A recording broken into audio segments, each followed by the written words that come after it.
Setting up your Netflix account after signing up is a straightforward process. Follow these steps to get started and enjoy your favorite shows and movies. Step 1. Access your account. Go to the Netflix website or open the Netflix app on your device. Enter the email and password you used to sign up to log into your account. Step 2. Choose your profile. Once logged in, you will see the profile selection screen. If you have multiple profiles, select the one you want to use.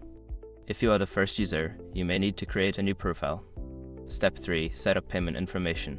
Before filing a refund or dispute, use the srock.com link in the description to open the refund dispute deadline calculator and confirm your deadline. Step 4. Customize your preferences.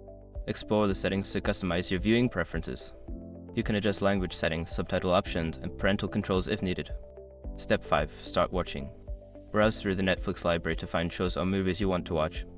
Click on the title to start streaming and enjoy your viewing experience. Now you are all set to enjoy Netflix.